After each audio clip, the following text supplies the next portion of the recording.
Hello everyone. তো নিশ্চয়ই তোমরা সবাই ভালো আছো। তো আজকে আমরা দশম শ্রেণীর আরেকটা ভিডিও ক্লাস নিয়ে আসছি, যেখানে আজকে আমরা আলোচনা করব পর্যায় সারণীর যে বিষয়টা আমরা আলোচনা করছিলাম পর্যায় সারণী চ্যাপ্টারটাতে।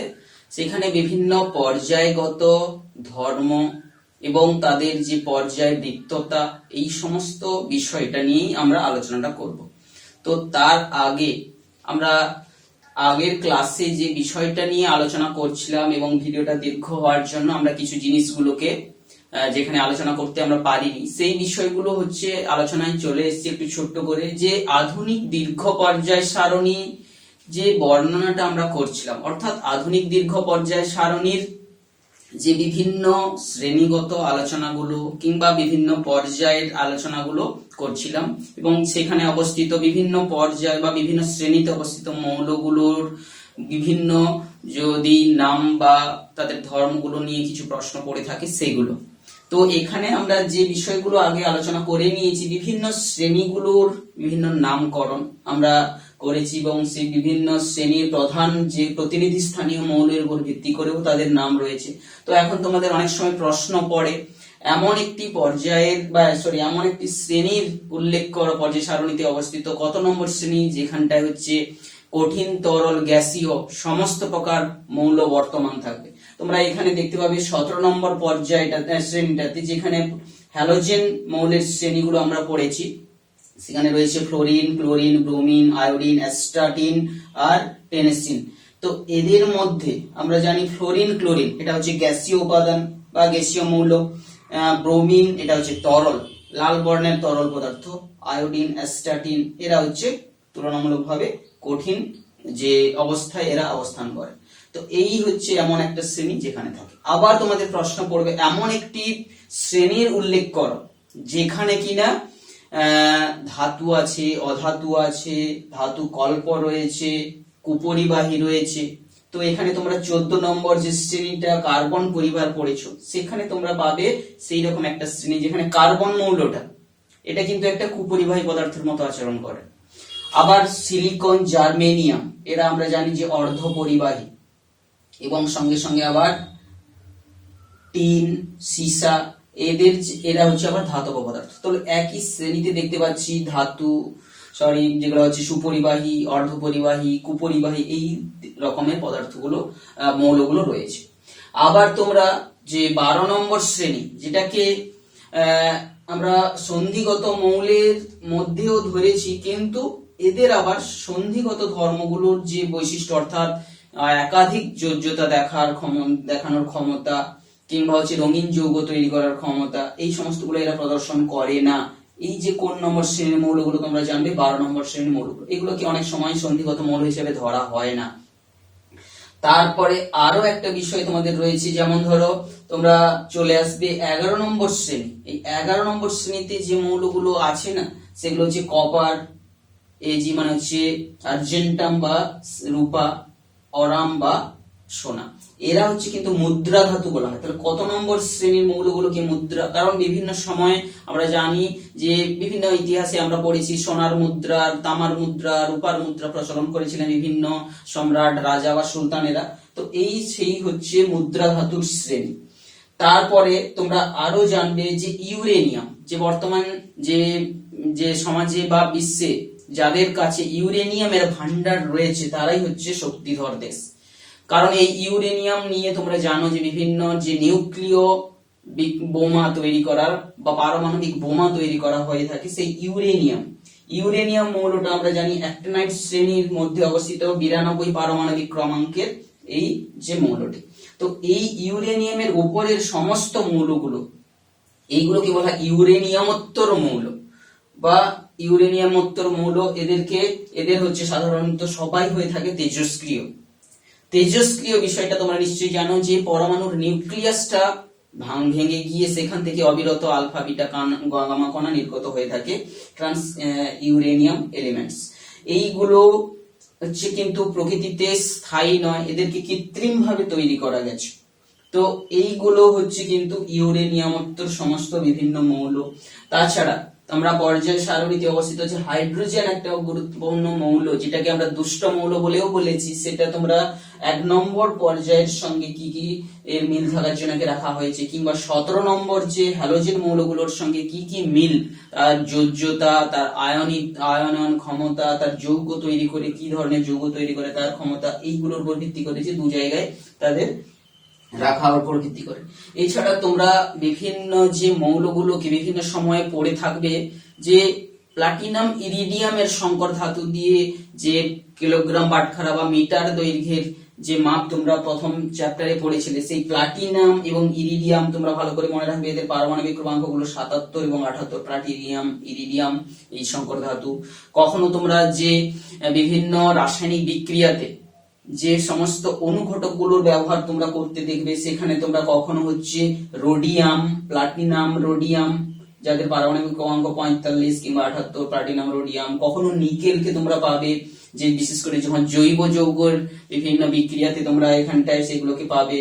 প্যালাডিয়াম পাবে, প্লাটিনামের পরেই থাকবে প্যালাডিয়াম যে ধাতুটা, পিডি, তোমরা সেইগুলো বিভিন্ন যে সমস্ত মৌলগুলো এইভাবে বিভিন্ন সময় তোমরা কিন্তু আধুনিক দীর্ঘ পর্যায়ের সারণী থেকে প্রাপ্ত প্রশ্নগুলোর কিন্তু উত্তর দিতে পারবে। এখানে ফ্রান্সিয়াম, এটা তোমরা জানো ক্ষার ধাতুর শ্রেণী। এরা এই মৌলগুলো জলের মানে অক্সিজেনের সঙ্গে বিক্রিয়া করে যে সমস্ত অক্সাইড গুলো তৈরি করে থাকে, সেই অক্সাইড গুলো আবার জলে মেশালে সেগুলো ক্ষার সৃষ্টি করে, সেগুলো ক্ষার ধাতুর শ্রেণী বলা হচ্ছে। ফ্রান্সিয়ামটা তীব্র ক্ষার হয়ে থাকে আমরা জানি। আবার এই হ্যালোজেন যে নামক যে মৌলটির কথা আমরা বলছিলাম, হ্যালোজেন শ্রেণীর মৌলের মধ্যে ফ্লোরিনটা, এটাকে সুপার হ্যালোজেন মৌল বলেও বলা হয়, কারণ একমাত্র অক্সিজেন ছাড়া বাকি সবার সঙ্গেও বিক্রিয়া করতে পারে। অক্সিজেনের সঙ্গে বিক্রিয়া করলে ব্যতীত আর সবার সঙ্গে করে, তো এটাকে বলা হচ্ছে সুপার হ্যালোজেন মৌল। তো এইগুলো ছিল আগের ক্লাসের যে সমস্ত অসমাপ্ত পড়াগুলোর মধ্যে আজকে আমরা ডিসকাশনটা সেরে নিলাম।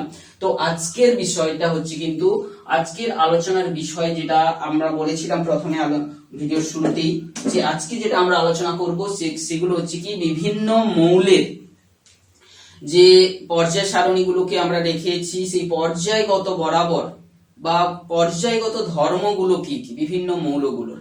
তো পর্যায়গত ধর্ম বলতে কি বলেছি, যে বিভিন্ন মৌলগুলোর যে পারমাণবিক ক্রমাঙ্ক বাড়ছে, এরকম ভাবে যদি আমি তাদেরকে সাজিয়ে রাখি, দেখা যাবে যে একটা নির্দিষ্ট অন্তর কিছু সেই মৌলগুলোর ধর্মগুলো পুনরাবৃত্ত হয়ে আসে। সেই সমস্ত ধর্মগুলোকে বলা হচ্ছে পর্যায়বৃত্ত ধর্ম, অর্থাৎ যে ধর্মগুলো নির্দিষ্ট ক্রম অন্তর পারমাণবিক ক্রমাঙ্কের নির্দিষ্ট ক্রম অন্তর ঘুরে ঘুরে আসে, সেই সমস্ত ধর্মগুলোকে আমরা এখানে উল্লেখ করেছি। সেই বিশেষ ধর্মগুলো যেটা আলোচনা করব পর্যায়গত ধর্ম, সেইগুলোর মধ্যে আমরা দেখেছি কতগুলো ভৌত ধর্ম, রাসায়নিক ধর্ম লিখেছি, যদিও এইরকম ভাগের সেই রকম কিছু আমরা বিভেদ দেখি না।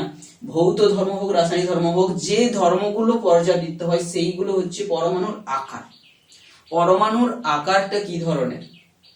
আকার বলতে কি, পরমাণুটার ব্যাসার্ধ যদি আমরা মাপ করতে পারি, যে আমরা পরমাণু যদি একটা ত্রিমাত্রিক গোলকের ন্যায় হয়ে থাকে 4/3 পাই r³ করে তার আয়তন পেতে পারি, অর্থাৎ পরমাণুর ব্যাসার্ধ এখানে আমরা উল্লেখটা করে এখানে আলোচনা করব। আয়নয়ন শক্তি, একটা পরমাণু বিভিন্ন মৌলের পরমাণুগুলোকে নিয়ে যদি আমি আয়ন করতে চাই, পরমাণু থেকে ইলেকট্রন বিচ্যুত করে যদি আয়ন করতে চাই, সেই আয়নন ক্ষমতা বিভিন্ন মৌলগুলোর মধ্যে কিরূপ পরিবর্তিত হবে, তড়িৎ ঋণাত্মকতা, ধাতব ধর্ম, জারণ বিজারণ ধর্ম।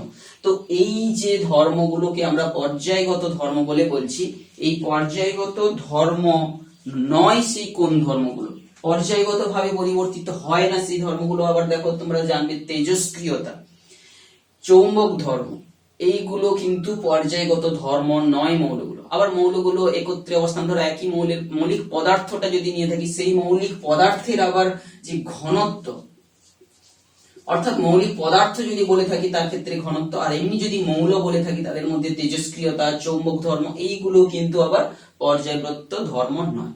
তো আজকের ক্লাসে আমরা এই সমস্ত ভৌত ধর্মগুলো এই সমস্ত পর্যায়গত যে ধর্মগুলোর কথা বলছি, এইগুলোর আমরা আলোচনা করব। কি রকম ভাবে আলোচনাটা আমরা করব না, এই সমস্ত যে ধর্মগুলোর প্রথমে আমরা সংজ্ঞাটা জানবো, সেটার আমরা ব্যাখ্যা করব।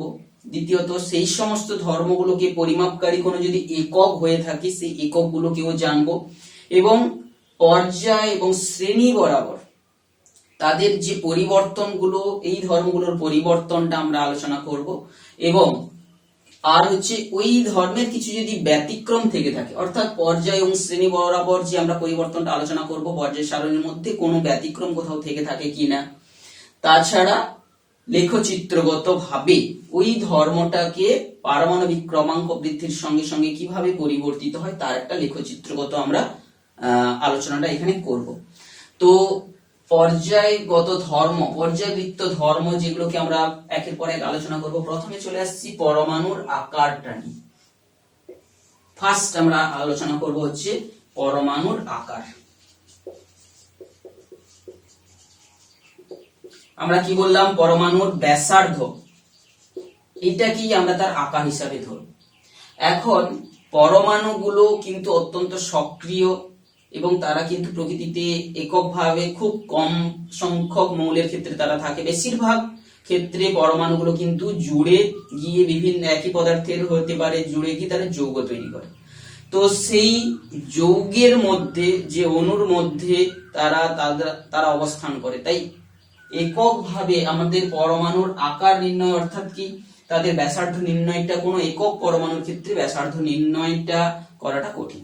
তো পরমাণুর ব্যাসার্ধ আমরা কি বলবো? পরমাণুর নিউক্লিয়াস থেকে তো বিভিন্ন কক্ষপথে তার ইলেকট্রনগুলো থেকে যাচ্ছে, প্রথম কক্ষ, দ্বিতীয় কক্ষ, তৃতীয় কক্ষ।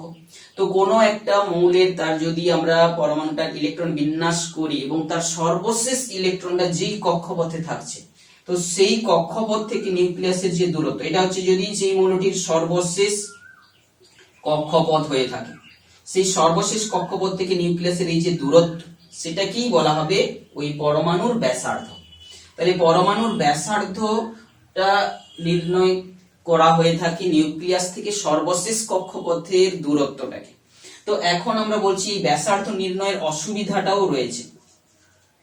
অসুবিধা আমরা কি বললাম? যে পরমাণুগুলো এককভাবে সাধারণত প্রকৃতিতে পাওয়া যায় না, তাই কোন একটা বিচ্ছিন্ন পরমাণুর ব্যাসার্ধ নির্ণয় করার থেকে ওই পরমাণুগুলো যে যৌগ তৈরি করেছে, কোন পরমাণু ওই পরমাণুগুলোর মধ্যে যে ধরো একই মৌলের পরমাণুর যে যৌগ তৈরি হয়েছে, সেই যৌগের মধ্যে একটা যে তাদের বন্ধনের দৈর্ঘ্যটা পরিমাপ করে আমরা কিন্তু তার অর্ধেক করলে সেখান থেকে দুটো আমরা পরমাণু ছবি আমরা আঁকলাম।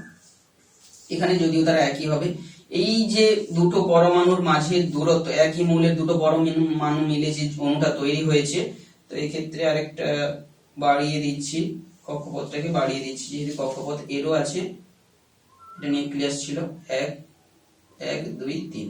তো এই যে দুটো দূরত্বের অর্ধেক করে দিলে আমরা পেয়ে যাব, তাহলে যে যৌগে অবস্থায় বন্ধনী তৈরি করে আছে সেই বন্ধনটা অর্ধেক দূরত্ব করেই কিন্তু আমাদের এখানটায় তাদের পরমাণুর ব্যাসার্ধ নির্ণয় করা হয়ে থাকে। তো এখন পরমাণু সমস্ত পদার্থ তো আর একই ধরনের বন্ধনী তৈরি করে না, কখনো তারা, আমরা পরবর্তী চ্যাপ্টার যেটা পড়বো, কখনো তারা হচ্ছে সমযোজী বন্ধনী বা কখনো আয়নীয় বন্ধনী করে, তারপরে কখনো আমরা সমযোজী বন্ধনী করে। তো সমযোজী বন্ধনীর ক্ষেত্রে কিন্তু সাধারণত আমরা এই দৈর্ঘ্যটা সহজে বের করব। আয়নীয় বন্ধনীর ক্ষেত্রে আয়নীয় ব্যাসার্ধ বের করে থাকি। তো এইটাই হচ্ছে বিষয়। বিভিন্ন আবার মেটালিক বন্ধনীও থাকে, যে সমস্ত ধাতব বন্ধনী যেগুলো থাকে, সেই ধাতব বন্ধনীর দৈর্ঘ্য নির্ণয় করে তার অর্ধেক করেও, তাহলে এইদের সবগুলোকে 2 দিয়ে ভাগ করে যদি একই রকমের পরমাণুগুলোর মধ্যে হয়ে থাকে, তখন সেইটা করেই আমরা ব্যাসার্ধটা বের করে থাকি। তাহলে এদেরকে সবগুলোকে আমরা যদি 2 দিয়ে ভাগ করি, সেখানে তাদের ব্যাসার্ধটা পেয়ে যাই। তাহলে এইভাবে পরমাণুর আকার বলতে আমরা পরমাণুর ব্যাসার্ধের কথাটাই বলবো। এই ব্যাসার্ধ নির্ণয়ের অসুবিধাটা আমরা জানলাম, যে অসুবিধাটা এখানে কি, যে বিচ্ছিন্ন পরমাণু থাকে না, বিচ্ছিন্ন পরমাণুর অস্তিত্ব কম, খুব কম সংখ্যক ভাবে তারা এককভাবে থাকতে পারে, সেই জন্য আমরা বিভিন্ন বন্ধনীর অর্ধেক করে এখানে পাবো। তো এখন দ্বিতীয় বললাম যে এই ব্যাখ্যাটা তোমরা নিশ্চয়ই বুঝলে, পরমাণুর ব্যাসার্ধ জিনিসটা কি এবং সেটা কি করে পরিমাপ করা হয়ে থাকে। এরপরে এর একক, পরমাণুর একক, তোমরা ব্যাসার্ধের একক যেটা আমরা পরিমাপ করে থাকি, তো পিকোমিটার অর্ডার। পিকোমিটার কথাটা তোমরা জানো, এটা একটা উপসর্গ হিসাবে ব্যবহার, 10⁻12 মিটারকে বলা হয় 1 পিকোমিটার। তো বিভিন্ন সময়ে পিকোমিটারে মাপ করা যেতে পারে, কখনো আংস্ট্রম এককে মাপ করা যেতে পারে। 1 আংস্ট্রম সমান 10⁻10 মিটার। তো আর্মস্ট্রং এককটার পরিবর্তে সাধারণত পিকোমিটার এককটাকে সাধারণত বেশি প্রিফারেন্স দেওয়া হয়ে থাকছে। তো এটাই হচ্ছে পরমাণুর আকার বিষয়টা। এরপরে আমরা চলে আসছি এই যে আকার, পরমাণুর আকার ধর্ম, যে আকারটা পর্যায়গতভাবে এবং শ্রেণীগতভাবে তাদের কি পরিবর্তনটা আমরা এখানে আলোচনাটা করব। আমরা যে পর্যায় সারণীটা আমরা দেখেছি, সেই পর্যায় সারণীতে আমরা যদি উল্লেখ করি যে বিভিন্ন মৌলগুলো পর্যায়ভাবে যেগুলো রয়েছে, কোন একটা আধুনিক দীর্ঘ পর্যায় সারণীর তোমরা প্রথম পর্যায়ে মাত্র দুটো থাকছে, তো দ্বিতীয় কিংবা তৃতীয় যে পর্যায়টা, যার প্রতিনিধি স্থানীয় মৌলগুলো নিশ্চয়ই তোমরা জানো। প্রথম পর্যায়ে কেবলমাত্র ছিল হাইড্রোজেন আর হিলিয়াম, দ্বিতীয় পর্যায়ে তোমরা পেয়ে যাবে লিথিয়াম, বেরিলিয়াম, এক্ষেত্রে boron, carbon, nitrogen, oxygen, fluorine আর নিয়ন।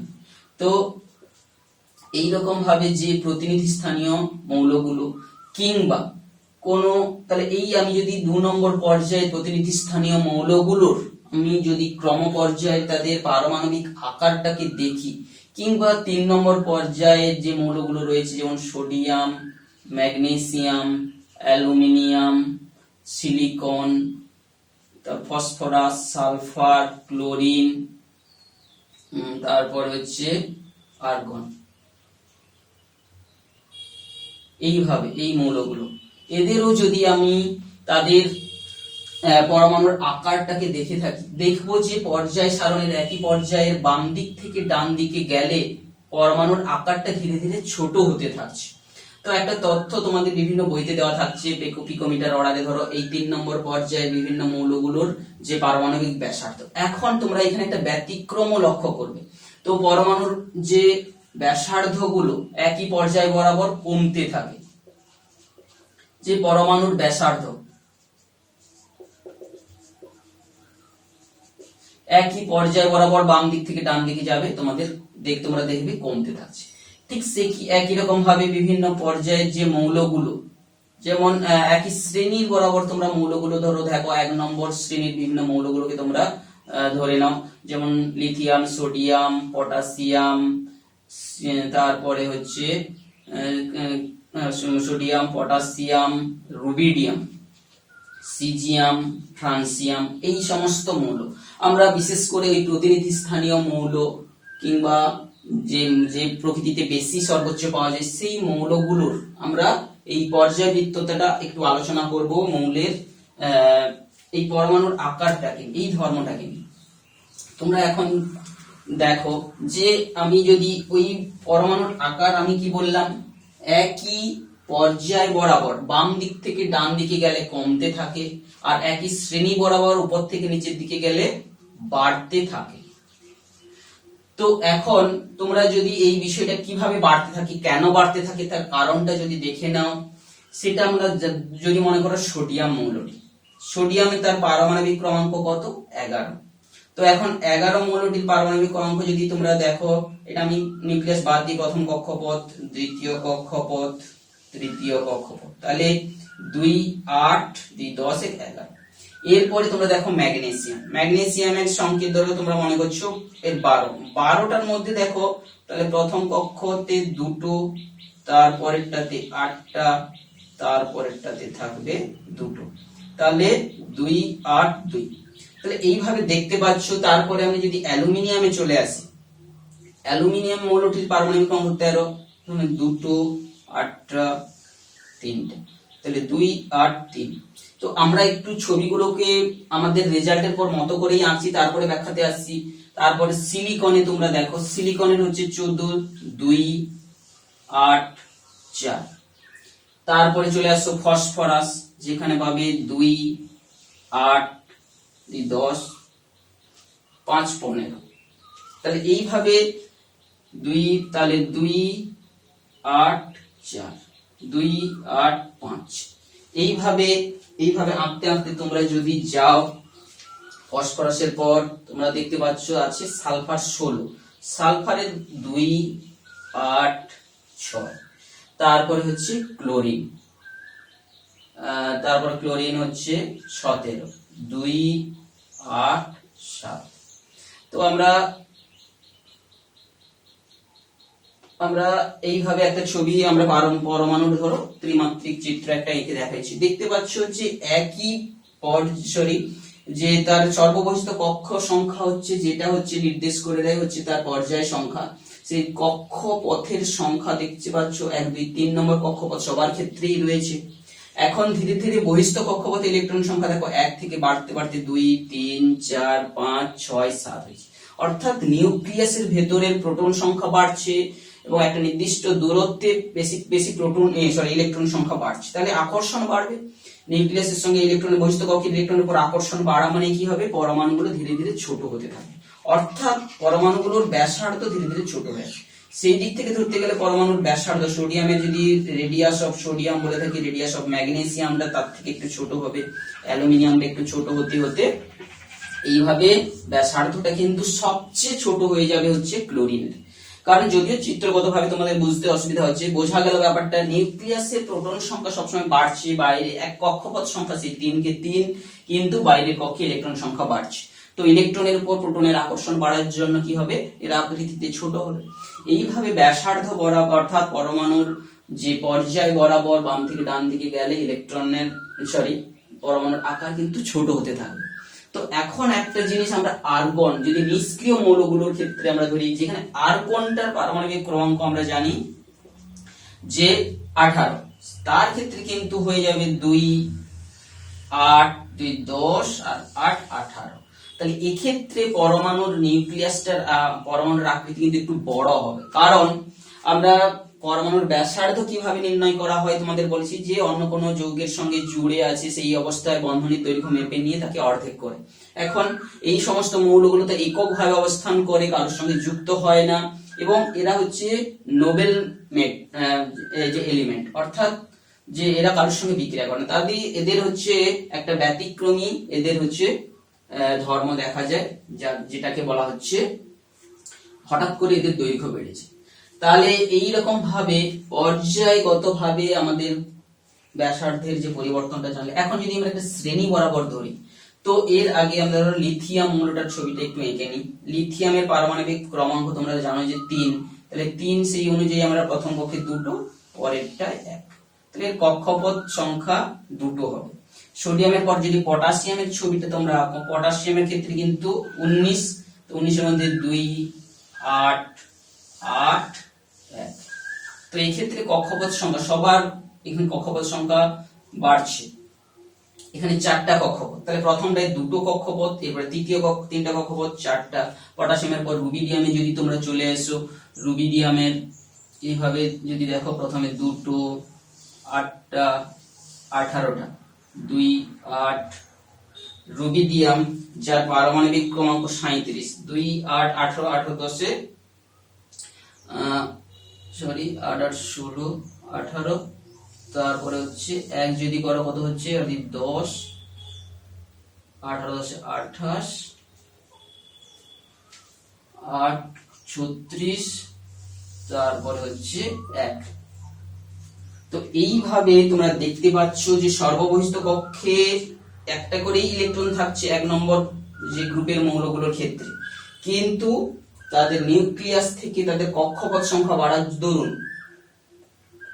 এর 5টা কক্ষপথ, এর 4টা কক্ষপথ, তাহলে কক্ষপথ অটোমেটিকলি বাড়ার জন্য কি হবে, পরমাণুগুলোর আকারটা নিচের দিকে যত আমরা যেতে থাকবো ততই বাড়তে থাকবে, কক্ষপথ সংখ্যা বাড়ছে, তো পরমাণুর আকার এইভাবে বাড়ছে। তো এইভাবে আমরা দেখতে পাচ্ছি যে পর্যায় সারণীতে কিভাবে পরিবর্তনটা ঘটে। এখন ব্যতিক্রমগুলোর আলোচনার মধ্যে একটা শ্রেণী, পর্যায়গতভাবে আমরা নিষ্ক্রিয় মৌলগুলোর যে আলোচনাটা একটা ব্যতিক্রম পেলাম, শ্রেণীগতভাবে সেই রকম ভাবে আমাদের কোনো ব্যতিক্রম চোখে পড়বে না, কিন্তু একটা জায়গায় তোমাদের ব্যতিক্রমটা দেখতে পাবে, সেটা হচ্ছে ল্যান্থানাইট সংকোচন। ল্যান্থানাইট মৌলগুলো তোমরা জেনেছিলে যে 6 নম্বর পর্যায়ের যে 3 নম্বর দ্বিতীয় নম্বর মৌলটা ছিল ল্যান্থানাইট, তৃতীয় নম্বর মৌলটা ছিল ল্যান্থানাইট। তোমরা জানবে এই ল্যান্থানাইটের পরে ল্যান্থানাইট 57, তারপরে অর্থাৎ ষষ্ঠ পর্যায়ের তৃতীয় শ্রেণীর মৌলের পরে যেটা ছিল হ্যাফনিয়াম, এই মৌলটার আকার কিন্তু এই শ্রেণী পরপর আকারগুলো ধীরে ধীরে তুলনামূলকভাবে ছোট হয়। কারণ কি, ল্যান্থানাইট যে পরে যে ল্যান্থানাইট শ্রেণীটা অবস্থান করছে, ল্যান্থানাইট সংকোচন, তাহলে এটাকে বলা হচ্ছে এদের আকারগুলো ছোট হয়ে যায়। কারণ কি, ল্যান্থানাইট সংকোচন।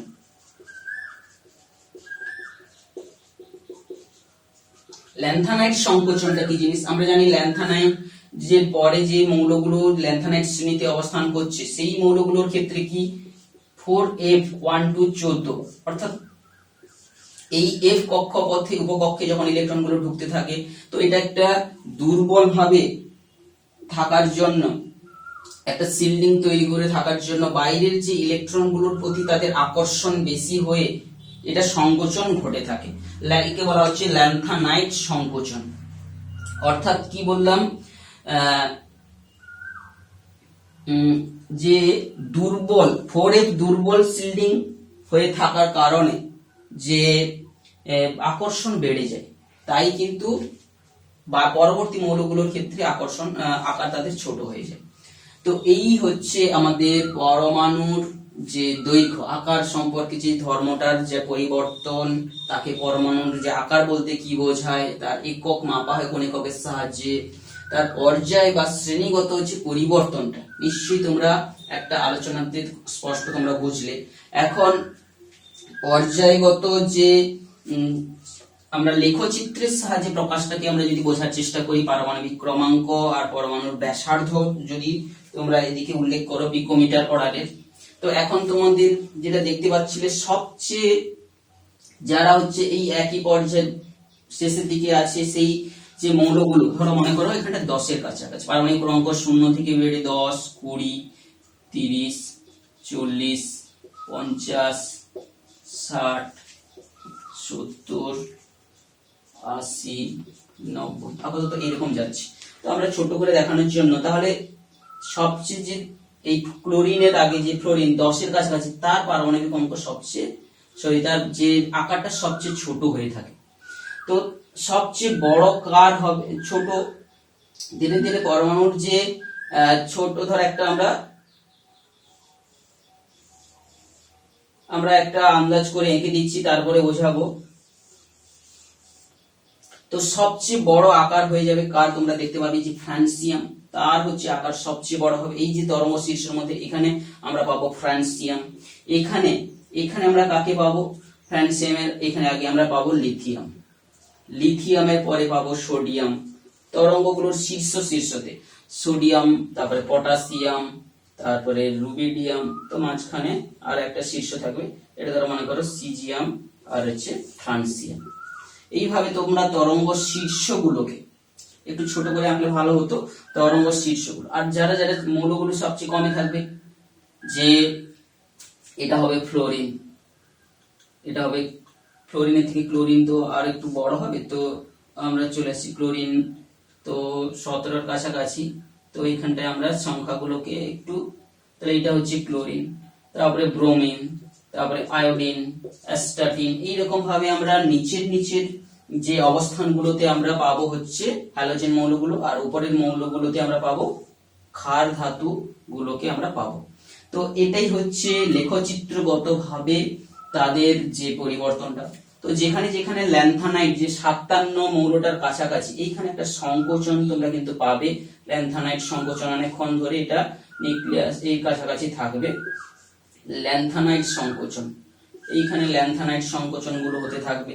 তো এইভাবে বিভিন্ন লেখচিত্রটাকে তোমরা স্পষ্ট করে, যেটা বইয়ের ভেতরে দেওয়া আছে, বইতে দেওয়া রয়েছে, তার লেখচিত্রগুলিকে ভালো করে বোঝার চেষ্টা করবে। আমরা একটা ধর্ম আজকে আলোচনাটা করলাম, তো এর পরবর্তী ক্লাসে আমরা আর বাকি যে ধর্মগুলো রয়েছে সেই ধর্মগুলো, অর্থাৎ আয়নন শক্তি, তড়িৎ ঋণাত্মকতা, ধাতব ধর্ম এইগুলো আলোচনাটা করব। সঙ্গে সঙ্গে আমরা তো জেনেছি যে অপর্যাবৃত্ত ধর্মগুলো কোনগুলো, সেটারও আলোচনাটা করব। তো আজকের ভিডিওটা যেহেতু দীর্ঘায়িত হয়ে যাচ্ছে, তো আমরা এখানে পড়াটাকে আজকের জন্য শেষ করছি, যে পরের ভিডিওতে আমরা বাকি যে পর্যাবৃত্ত ধর্মগুলো আমরা আলোচনাটা করব। ঠিক আছে।